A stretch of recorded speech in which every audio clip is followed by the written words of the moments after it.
मंदिर में जाने के बाद किस देवता की पूजा करें। भाई देवी देवता अनेक बैठे हुए हैं मंदिर में, दुर्गा मैया है, शेरा वाली मैया है, भोले बाबा, गणेश जी, कार्तिकेय, नंदीश्वर, अनेकों अनेक देवी देवता हैं।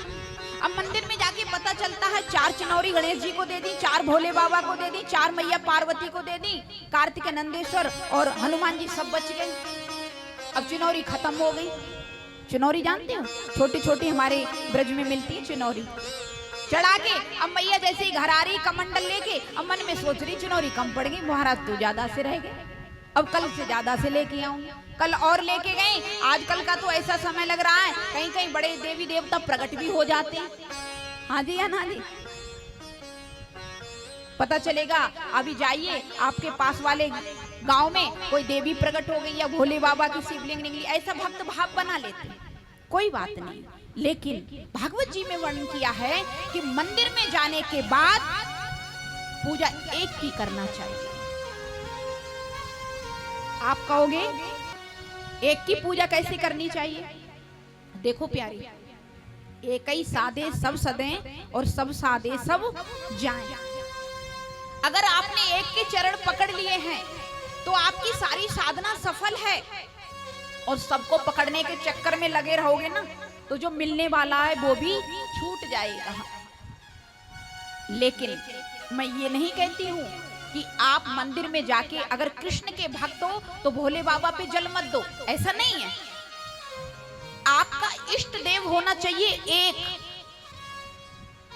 कितना होना चाहिए? एक। आस्था एक में रखो, श्रद्धा सब में रखो। भोले बाबा की पूजा करो तो भोले बाबा से कहो मेरी कृष्ण भक्ति और प्रबल हो जाए, दुर्गा माँ से कहो मैं संतों की भक्तों की और सेवा करने लगूं, और गणेश जी से जाके कहो मेरे घर में धन धान की कमी नहीं रहे, जिससे मैं ठाकुर जी की सेवा में और ज्यादा चढ़-बढ़ के भाग लेता रहूं। एक को मानो, एक को जानो, एक को मानो। एक ही जीवन का सार है, एक से ही भव से बेड़ा पार है। एक ही साधे सब सदें और सब साधे सब जाएं।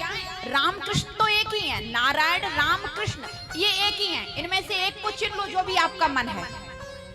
एक को मानने के बाद भगवान के धाम पर जाके पूजा सबकी करो। समझ में नहीं आया?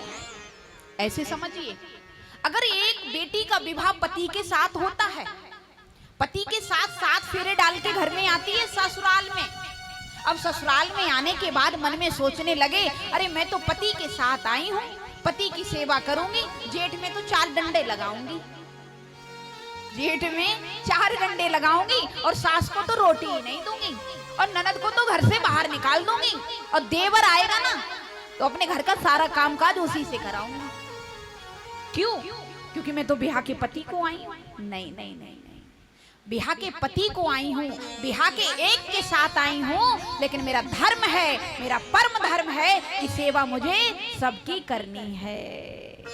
सास को भी रोटी देनी है, ससुर को भी सेवा करनी है, जेठ की भी बात माननी है, जिठानी के साथ हाथ बटाना, सबसे मिलजुल के काम करना है, तो आपकी भक्ति सफल है।